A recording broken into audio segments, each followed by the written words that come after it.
we are starting a new year. And each time we get into something new, we take a lot of resolves, lot of resolutions, lot of decisions to take up something, to get in something, to make changes, maybe in our lives or in our surrounding.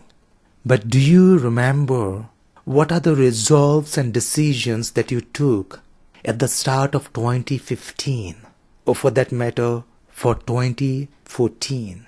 And how much have you grown? How much have you improved? Or how much have you fulfilled those resolves? Can you remember at this time? If you have fulfilled, if you have been successful, congrats, you have done excellent. But most of the time, we end up in almost doing nothing. Sometimes we do to some extent, but most of the time, it dies down within some days, or that excitement is all over within that first month. Or in some of us, it would continue. But if you have been excelling, keep it up. But if not, we need to change our approach. It's not a matter of taking decisions and resolves only today. The difference between 2015 and 2016 is nothing. It's only a division and a separation of time. Only the number changes. Everything just remains the same. You are not going to smell things differently. You are not going to have different eyes and different ears.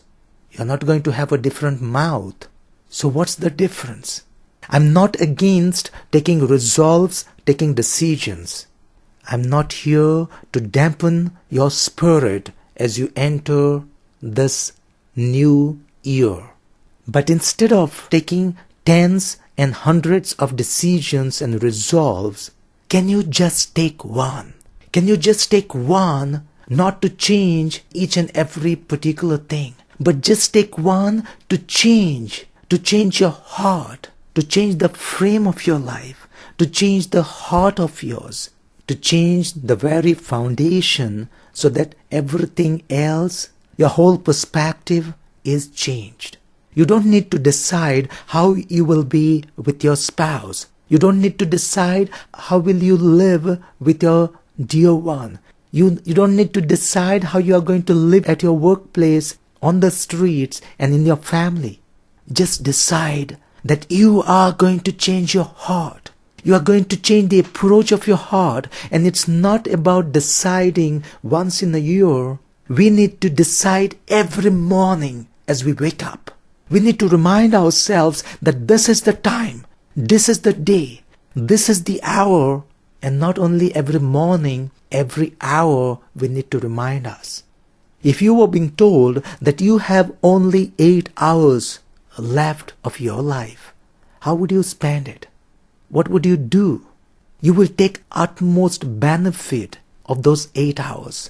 But is your approach the same when not 8 hours, 8,760 hours are provided to you in a year? It's not even close anywhere. See how much you would do in those 8 hours and how much you are doing in those 8,760 hours. And this year, you are having another 24 hours extra. How you are going to spend it? Can you grow little extra? Can you remind yourself each hour of the things that you are going to change? That heart, a loving heart, or heart that reaches out to the other person. If you practice something for 10 minutes a day, do you know how much you can grow? Do you know how much you can grow if you practice something even 2 minutes in an hour? And how much have you grown in this past year? Can you take this new approach of changing your life, bringing more of God in you, reminding yourself that you need to grow, taking a break from your TV screen, computer screen, and your phone screen, and saying to yourself, now I'm going to remain silent. This is the time I'm going to enrich my soul. I'm going to grow in my spirit. If you do that for even 2 minutes in an hour, I can't imagine what it will be by the end of the year. So try little small things and you will see abundance coming in your life during this year. And you are not alone. God is with you. You are the precious son and precious daughter of this loving God.